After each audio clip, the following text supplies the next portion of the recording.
I'm looking for something healthy for supper tonight, and so I have Chef Joe here from one of my favorite restaurants, Focaccia's. Now, I always feel like everything that I get there is so fresh, and so I can't wait for you to make this for me. What are we making?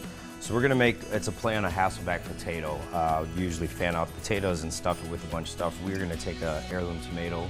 It's still in the season. A lot of people have these in the backyard. Nice big beefsteak tomato. And we're gonna take the core out of it to start. I've taken the core out of that. All right. They have these little contraptions that you could use to kind of core it out. We're gonna go old school. Just kind of get in there and dig out the corn. There you go. Oh yeah, sorry. So just kind of take your paring knife very carefully and just trace the core out of there. Not so much jabbing as far as just turning. Okay. And then this little guy comes out. Oh, perfect. Yep. All right, mine's already done. Yours is done. I did that so fast. It is, awesome. So then from here, we're gonna go ahead and just to stabilize it, we're gonna cut a very small piece off the bottom so it stands up nice and tall. That's a trick. There it is. There, so it's not moving. Nice. There you go. And then finding the most widest part, you're gonna go about a ½ an inch.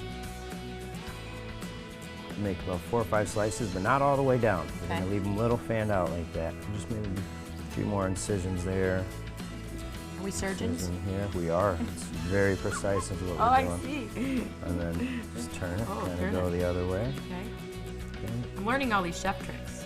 There you are. So that's how you want it. So look at there you are. How'd I do? You did great. All right. You did great. So far, so good. Next, we're gonna get some fresh mozzarella. Okay, this was my job over here. Yep. Right? Just slices cut a few little slices. 1/4 inch, or yep. something like this. If you don't have fresh mozzarella, like I said, a lot of these recipes were derived from cooking with my children. So string cheese is always available in the house, good idea. right? So you take the kids' string cheese, have them pull it apart, pluck it in there like that. Then basically you're just going to kind of take these pieces here. So we're just going to clean a little bit of red onion, do a nice little thin dice. Get rid of all the trash here. That will also look pretty. Yeah, it lends. You eat with your eyes, you know. So if you don't like the way it looks, you're probably not going to try it. Most likely not. Yep. And Split pea soup, not so much, right? Yeah, I like it though. You can go just kind of half moons, kind of really thin right here. If you get a little more skill, we can go in there. Oh, nice. Run a little julienne across there. So what you're doing from here, you have fresh basil. Yep. Okay. So you're going to take a piece of cheese. Fresh basil leaf, piece of cheese. You cut this in half. A few little onions. Yeah, you cut them in half, depending on how big the tomato is or how big the piece of cheese is. Just break it down a little.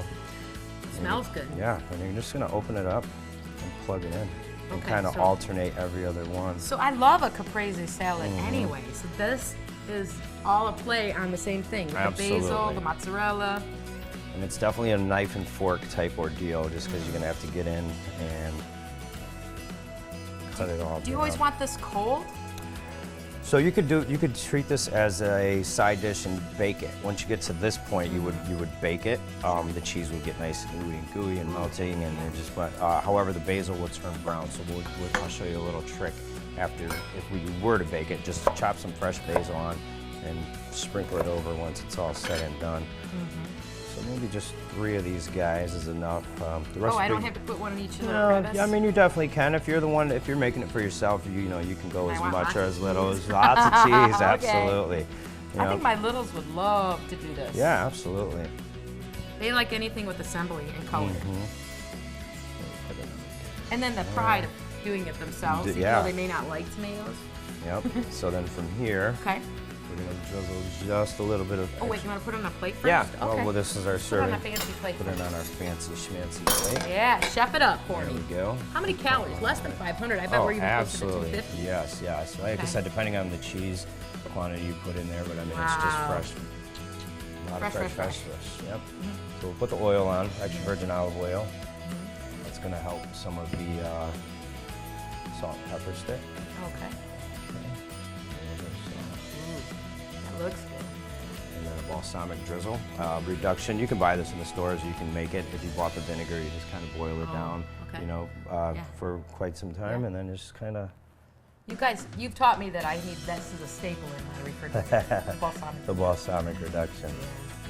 Yeah. Ooh. And then we're going to get a little bit of purple basil that we grow in our garden. Fresh. Wow. under 200 calories. I think we need to try it, Chef. Yeah, let's do it. Wow, so fresh. We have tomatoes, the mozzarella, a little basil, balsamic reduction, a caprese salad, only basically in a handful. Yeah, right? absolutely. I'm gonna try. Fabulous. Oh, I love that. I'm gonna make that. And this is what's for supper.